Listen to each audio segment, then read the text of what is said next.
As if this movement didn't have enough things stacked against it, it's now being reported that the ESA, or the Entertainment Software Association, which is arguably one of the biggest anti-stop destroying games groups in America, are now just flat out spreading blatant lies about the movement in order to destroy it. All this information comes directly from Ross Scott, or Accursed Farms. That's the public face and creator of Stop Destroying Games itself. So let's get into it, because more people need to hear about this, and by the end of this video, we're going to be in a very hopeful, positive place, I promise. So yes, consider this video actually a good thing once we get to the end of it. So like I said, the ESA is lying, badly at that too. Ross Scott has confirmed that the ESA is looking for any reason that they can find to destroy SKG and the entire movement behind game ownership by forcing other websites and such to push false narratives in his opinion. One of the examples given is from Euractiv.com in this article titled "Commission Preparing Token Gesture for Angry Gamers and Game Developers." That's right, so right off the bat, we're all being labeled as angry, power-hungry gamers now. Uh-oh, we're all evil, I guess. Yep, everybody that's watching this, you guys are now supervillains in the eyes of the ESA and everybody who opposes SKG. Didn't you know you're evil? You didn't? Well, this article says everyone watching is just angry, mean gamers, so it has to be true, right? By the way, this article, it doesn't even exist anymore because it was pulled down rather quickly after SKG supporters pushed back claiming that nothing being said was legit. As it says here in the now deleted article at the top, the European Union Commission is preparing a non-binding communication on the video game sector, likely in response to an ongoing citizens' initiative calling for rules to stop destroying games. It's important to clear up what that even means, right? So a non-binding communication is an official policy given by a governmental body. It is used to push strategies or views, and it does have political weight behind it. However, it does not mean what is being said has legal power behind it, meaning this is these groups who oppose SKG and also your right to owning games effectively trying to push back with scare tactics and even disinformation, instead of meeting SKG and people like Ross Scott on a leveled playing field. They're using their power to try to silence or even distort the meaning of what Stop Destroying Games is all about, guys, which is not good, obviously. And when the people who make these decisions are oftentimes, unfortunately, older people, obviously, who may not know the intricacies of everything involved, it does become scarier because it means that they can also be easily swayed with disinformation. But the reason why this matters is because on June 16th, which is the day after I post this video publicly, the European Commission will be having an update on the European Citizens Initiative when it comes to Stop Destroying Games. So Ross Scott flat out confirms that currently where things are going for SKG, he is not optimistic about the future fully. Like I said, that non-binding communication order was being presented at first, before SKG could even properly respond or present their case. It was effectively these lobbyists trying to swindle the entire thing in their favor without having the real information available. So a decision could be made in bad faith using said disinformation, which I think we can all agree that's scummy, but hardly surprising for politicians to do. Ross Scott also confirmed that the decision was trying to be fast-tracked even before Ross and his team could make their stance publicly known to the European Union, which tells you that the groups opposing Stop Destroying Games are absolutely 100% afraid of this thing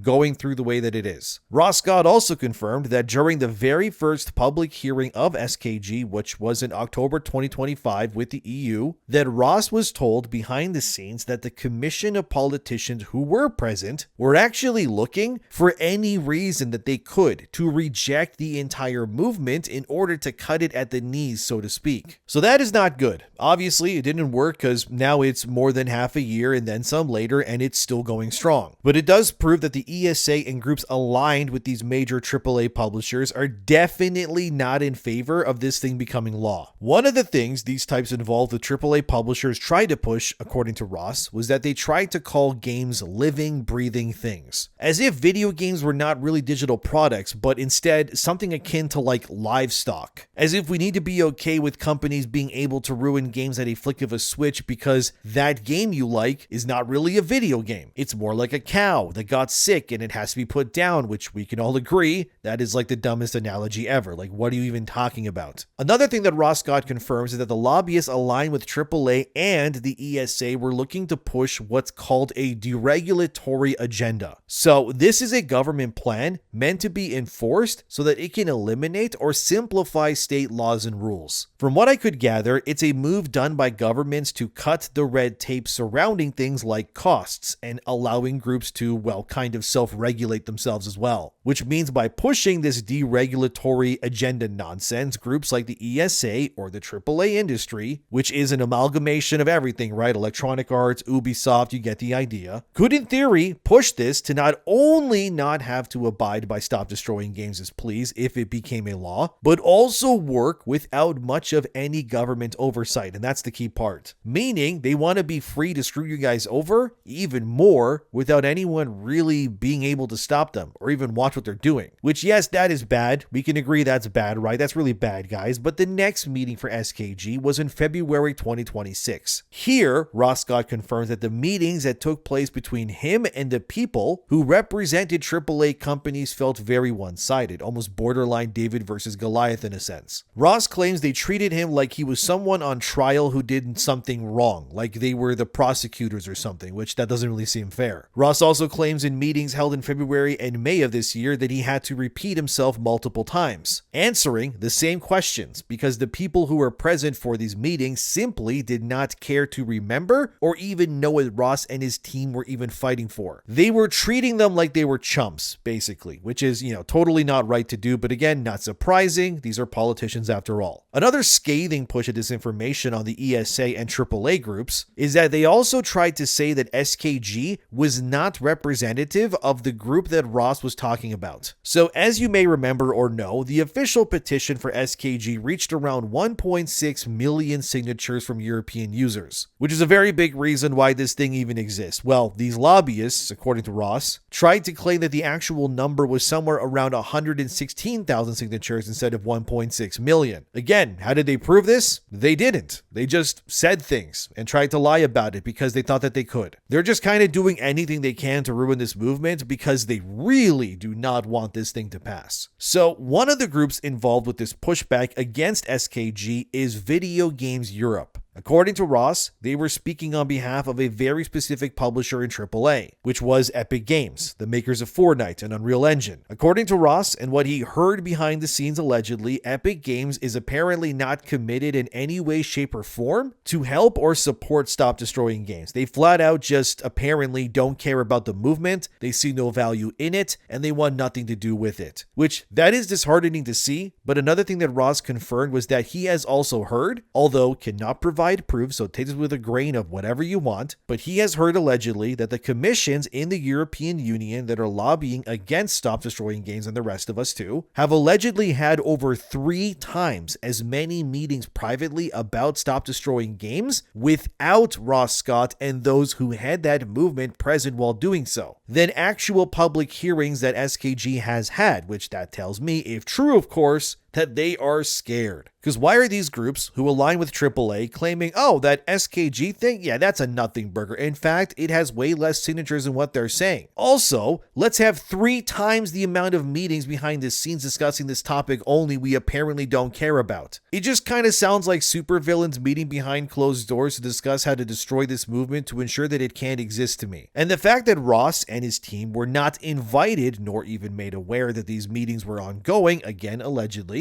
until well after they had already concluded, that to me, guys, is a bleeding example of these people really not wanting this movement to exist at all. Ross also confirms that these meetings that were held do not even use the transparency register when it comes to these meetings that they had in secret. So what does that mean? To be honest with you, I didn't even know what that meant, so I had to ask Google, which this is what they said it is. Depending on the context, a transparency register refers to either an official database that tracks corporate ownership to prevent illegal activity or a database that tracks political lobbying to ensure public accountability. So, as Google's explanation further detailed here for you to see, this transparency register is effectively a record of what has gone on with any meetings that aren't really made as public, sort of like a chat history of your Discord group, if you will. So the fact that according to Ross Scott, there were like these meetings, right, behind closed doors stores held about SKG, and they were not using the register means that the people involved with opposing Stop Destroying Games were also having open discussions, but were also not recording what was said or their plans either. Technically, they are allowed to do that, but it nonetheless comes off as suspicious that the people who allegedly, as Ross said, spoke in private here, omitted any and all record of information on the meetings that took place. That is weird, since these meetings are directly opposing the existence of Stop Destroying Games right down to its right to exist. Ross also confirms that he's heard from his insiders who know things allegedly about the politics behind the scenes here, that the actual level of meetings the AAA companies and their lawyers and such have had in terms of SKG and how to ensure it doesn't exist, it ranges somewhere in the hundreds of meetings overall. Basically, the AAA industry and those that are in bed with the European Union or Video Games Europe as well are spending more money and time figuring out how to not allow Stop Destroying Games to exist or meet the demands of players. Then it would likely cost them to just do right by the players in the first place, which that should tell you everything pretty much. One of the only public records we do have, according to Ross, that meetings have been had with large AAA companies in regards to SKG were with the European Union Commissioner, whose name is Michael McGrath, who is this guy on screen here. It has been confirmed that McGrath did go to California recently to meet with members of the Entertainment Software Association, or ESA, as I've been saying. Some of the groups who met with McGrath in terms of Stop Destroying Games and all of that are the people actually behind Roblox and companies like Electronic Arts, so Battlefield and that stuff. So these same groups I just mentioned also recently had a meeting with Video Games Europe. There's that name again, which is again the same group that had no public record apparently of their meetings in Europe in opposing SKG. And Ross claims that Video Games Europe also had meetings with that same McGrath guy, the ESA as well, and their people from places like I said, Roblox and EA, which was allegedly also to figure out how to not make SKG happen. Again, there's no public record of this either. It is only insider information that Ross Scott allegedly claims to know. So I can't personally validate this, but I wanted to let you know anyways, so there you go. The overall gist was that it was a meeting about consumer policies where nobody who could defend the consumer policies were present. Oh, go figure how that works. Another claim by Ross is that in terms of representation of who stands with Stop Destroying Games versus who doesn't, the number of government representatives that oppose Stop Destroying Games is apparently somewhere close to 300 people to every one person that actually supports consumer rights that is in a position to actually have a say, which is, that part to me is not good. So these members could be anybody, right? Politicians, game developers, people who work in publishing, executives at AAA companies, all of it. But the fact that the group that opposes Stop Destroying Games is so large that it dwarfs the actual group that supports Ross Scott and all of us is kind of nuts, but that also shows you how much is at stake here. This then brings us to Bill 1921, which if you don't recall, that's the bill in California currently being pushed about protecting games and consumer rights, and we really want this one to go through. Here, at least, Ross was able to provide proof of his claims that the groups opposing Stop Destroying Games are just flat out lying. So this is the letter here by the ESA who opposes Stop Destroying Games, which is called Opinion Misguided California Bill Would Harm Video Game Makers, Players. At one point during this article made by the ESA, they say this: under Assembly Bill 1921, the Protect Our Games Act, when a game publisher decides to shut down a server-connected digital game, developers will be forced to choose between keeping it running indefinitely, rebuilding the game to work without technical support, or providing a full refund to everyone no matter how long ago they played or how much time they spent in that particular game. According to Ross, this part of the ESA's claim is 100% false and also done in bad faith, because the actual Bill 1921 and the goal of Stop Destroying Games is not asking for endless support for said games after an end-of-life service. The bill specifically asks that if a game is taken off a service, like say from live service to a single player, that the game is presented in a way that allows players to still enjoy destroy the game, sort of like how the Ubisoft stuff did with the whole Crew in 1 games, if you remember. They just made offline versions of the Crew games, hence those games are now still playable forever. Other companies, however, are going in a different direction, like Square Enix. Look at the game Final Fantasy Resonance, right? Which is a single-player game created from the first season of content regarding Final Fantasy Brave Exvius. That's a mobile spin-off title that was taken offline years ago. Instead of doing nothing with it, Square has now turned Brave Exvius into Final Fantasy Resonance, a now fully single-player JRPG game that players can now play. That also, by the way, has new content and side quests and all that too. While this is an amazing way of repackaging a live service game, and kind of an awesome way of kind of doing what Stop Destroying Games wants to, but in a different way, this is not exactly what SKG is necessarily asking for, although it is still awesome. It's more so just that games should still be playable, which again, the ESA flat out lied about in their own piece. But the ESA then continues further, where they said this next. The bill, authored by Assembly member Chris Ward, D. San Diego, intends to provide consumers with a guarantee that if they pay for access to play an online game, they will keep that access for as long as they want. But this bill shows a fundamental lack of knowledge about how games are built and maintained today. This is again, no surprise, lies, and tries to claim that Bill 1921 does not understand how games work when in fact it actually does. This is just the ESA yet again trying to sabotage this bill because they know that if it does go through, then Bill 1921 could spread like wildfire to every corner of the United States, which is, yes, please let that happen. And if that happens, not only will the ESA and the lobbyists lose one of their biggest regions for money, but it could also inspire other countries' representatives to mimic Bill 1921 in their home countries. So again, all blatant lies meant to destroy Stop Destroying Games because they just want it gone. Oh, you thought I was done though? Huh, no, they keep lying, by the way. Here's another excerpt on screen where the ESA claims that online games require an enormous amount of resources to exist indefinitely, even as popularity or player count subside. And that Bill 1921 demands apparently that these games continue to waste resources to be kept online, but again, this is also a lie. The bill never claims that the demand endless resources spent to keep games online. The ESA knows this. They're just trying to make bad faith arguments to ensure that it doesn't pass. We just want games to be playable offline. If that means single player, then it's totally fine. The ESA, however, is making it sound like we want to force these companies to spend millions of dollars while making nothing in return, which is not the case. This part here on screen, where the ESA claims keeping games alive past their natural life cycle or maintaining legacy systems, is not only a lie. That has nothing to do with the bill that they're opposing in this article, but Ross Scott also claims the actual money that would need to be spent to ensure that a workable version of games in many cases would be actually a mere fraction of the budget compared to what the ESA is claiming. The crazy part is the last two sections of their whole article, which say you cannot demand forever from video game developers without hampering their ability to create new games that provide the kinds of experiences players love and have come to expect. Bill 1921 doesn't just misunderstand games, it undermines the very things it claims to protect. Not only is that factually false and misrepresents the bill completely, it's also the ESA again gaslighting you into believing that what you're reading is somehow factually true. The entire article is a lie. It's completely orchestrated from the get-go to ensure that nothing about this gets done, that the same doom cycle keeps repeating, and that we keep losing our ownership rights because of these bad faith arguments they're doing. There's genuinely nothing the ESA says here that is true, and it's crazy that they posted this thinking that it was some gotcha against Stop Destroying Games, which kind of shows you, honestly, just how far they're willing to go to ensure that this doesn't exist. And it's kind of crazy, right? Because according to Ross, the ESA also tried the same tactic before to ruin the momentum of this bill, but they were unsuccessful, because the fact they tried it all is reason to keep a firm hand on this group, because they really want to screw us over, guys. One of the people Ross Scott calls out directly as opposing Stop Destroying Games is Yves Guillemot. That's the CEO of Ubisoft, who also, by the way, drove that company's image and profits into utter oblivion by constantly not giving people what they wanted, yet somehow he's still there. So no real wonder there that that guy is opposed to this succeeding. That's not really a surprise. Ross does state that he does not believe the Californian nor the the European laws that they're trying to push through will actually be blocked. Because he believes currently the position that they're in is so solid, there's practically nothing that these bad actors can say that is going to dissuade people into believing that their lies are real, because it's all built on bad faith that can be so easily disproven by like anyone, YouTubers, anybody. The only way Stop Destroying Games doesn't go through is that if these companies are bought and swindled. But if that happens, I mean, the public outcry from such decisions, they're going to become nuclear, right? And the public and the people, like even myself, we're going to rally and scream as loud as we can and prove them wrong, which is going to be super easy. But that's what I kind of love about this, right? Is that these people can lie all they want. Really, what they're doing is they're making our jobs a lot easier, because the more holes they keep poking